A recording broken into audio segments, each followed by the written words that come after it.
Hi everyone, Dante here, continuing my travel vlog series talking about the direct experience I have in various places on this worldwide tour. I am in Copenhagen Lufthavn Airport, Denmark, flying to Berlin now.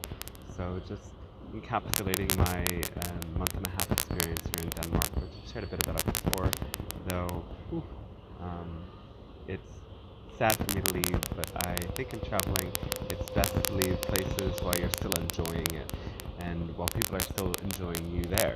As then, there's that good memory and connection to the place to be grateful and open to returning.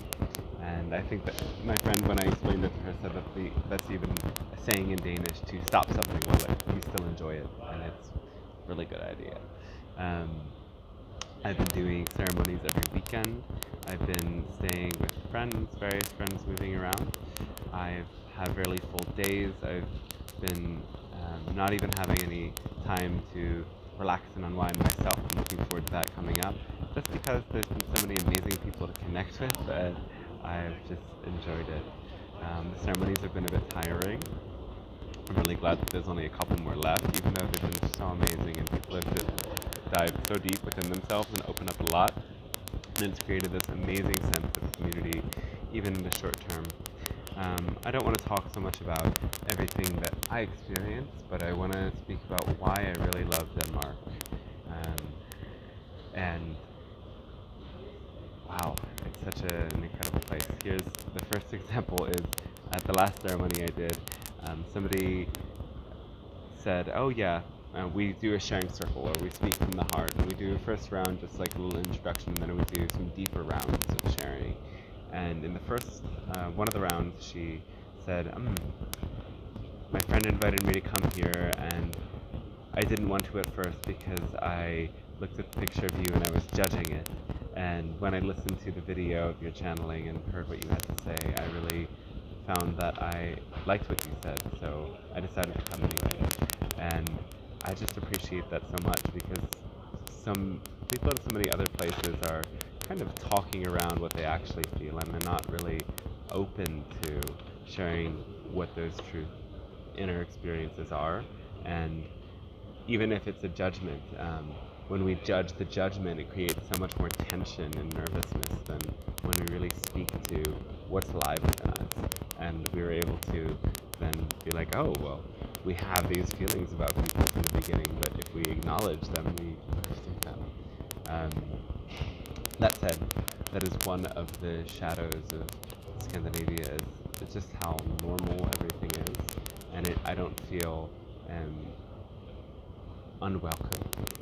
But there's definitely, even within more open-minded people, an adherence to this more normal aesthetic, which, hey, that's what it is.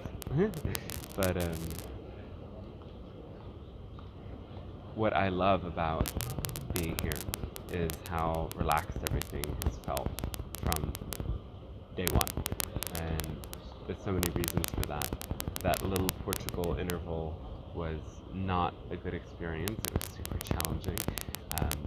But it was a good affirmation of how powerful the energy field of a certain place can be and its influence. Every place has a collective nervous system. The way that people think and behave in the daily life creates this energy that ripples out and affects everyone and pulls everyone into that same emotional state. I feel this so much everywhere I go. And even Portugal is more relaxed than, for example, the US, America. But Denmark is way more relaxed than Portugal and so many other places I've been. Scandinavia in general has that feeling. And why? I think there's so many reasons. And for one, things like healthcare, education. People don't go into debt and live in constant fear for their basic well-being. And people claim, oh, well, it's so expensive. And when I first came here 6 years ago on that first trip, I did note, prices of this and that is a lot more than what I'm used to. But with the way the world has changed, I actually don't think that still holds true. I think the prices in America are the same, if not more. I definitely think the price of rent in America, in a city you would want to be in, like Copenhagen, one of the biggest city here, is more than the rent here, from what I've heard from others. Um, Eating out here might be a little bit more expensive, but those couple bucks that people spend on the regular is nothing compared to when you factor in healthcare, education, and all of these other things. I know a lot of people here, or not a lot, several people who do go through the welfare system in the state, because they're too weak to otherwise sustain themselves. And for them to be able to relax into that is so liberating, whereas in America, often these people are depending on their community and their family to support them. And the fact of this capitalistic lifestyle is people move so fast and have so many things that they have to take care of themselves that we can't give each other the kind of community care that we really need. So you can feel how much there is this greater sense of relaxation, and I think that allows people to go into much greater levels of openness and expansion and contact with each other. That I found that people were a lot more open to diving deep in these cacao ceremonies and these events, and maybe they don't do that normally. I think it was, for example, a little bit harder in Sweden, who does have more of that culture of talking around the point and not wanting to be offensive in any way. But the Danes are very direct and to the point, much more than the Swedes, and I really love that. So different. Um, and as well, there's not these tensions and warring consciousnesses that go on, like in the States, for example. Like, people can get into fights over the slightest comment. Queer people who disagree can storm off from places, but here I was hanging out with very queer people who were dealing with what I considered transphobic comments from a straight person after one of my ceremonies, and instead of battling and fighting, they talked through their differences and became great friends. That doesn't happen in America. There's an open-mindedness and a willingness to not succumb to conflict here that I haven't experienced elsewhere. The one shadow is I think a lot of Scandinavian and even European countries might be more like that than the US, where there's just constant, everything's a battle, everything's a struggle, everything's a fight for who is right and who's wrong. So that I feel validated, whereas maybe we can actually just be different, think about this differently. Who would have thought? It doesn't have to be a dichotomy, it's more complex than the dichotomy. This weird country with a two-party political system thinks. My God. The last, in a way I thought I could live here, but I think that a lot of places I love, and then I did go out of my way to become a resident of Mexico, but my life is so moving that I really don't know what will happen, but because there was so much flow and there's so much welcomeness for me here, I know I'll be back. The one thing that was a little hard was dating. I met this amazing Icelandic guy who's lived here all his life, so he's Danish Icelandic, and he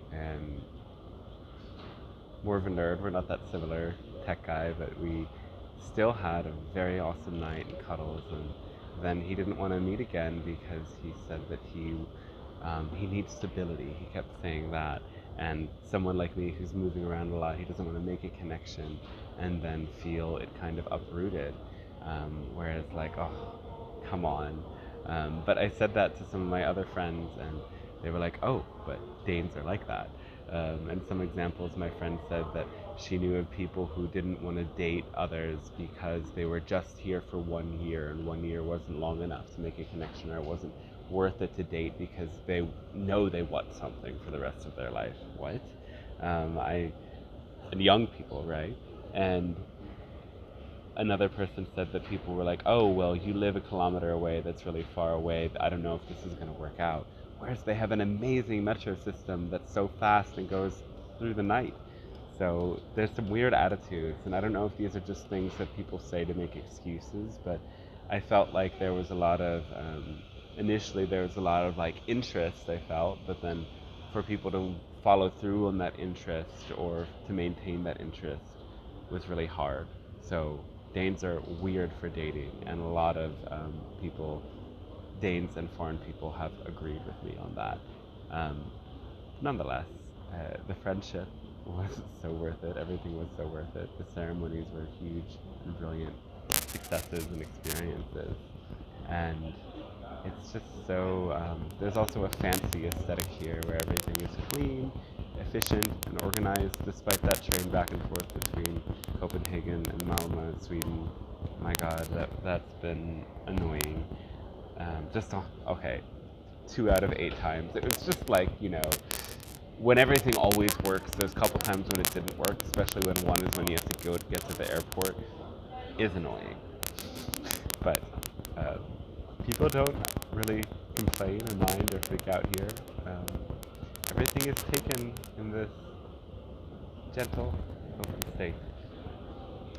So I've loved it here, and my Viking roots have flourished here.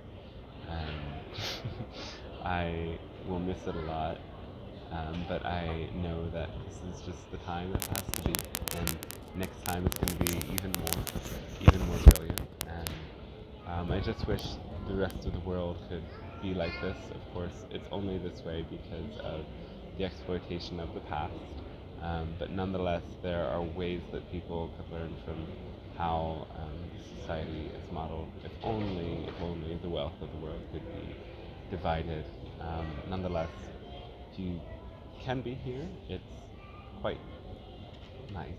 And maybe I'm just lucky, and I can say that because I was, through my connections and through what I do, met really open-hearted people who invited me to stay here, and it wasn't the plan to be here. It was just so happened that friends were open for me staying longer periods of time. There was a couple nights, one with one friend, a couple nights with the other, circulating so as to not take up too much of people's space, but it flowed, and I felt more received and more like welcome than I have in so many other places. So gratitude, nourished, charged, alert, alive, and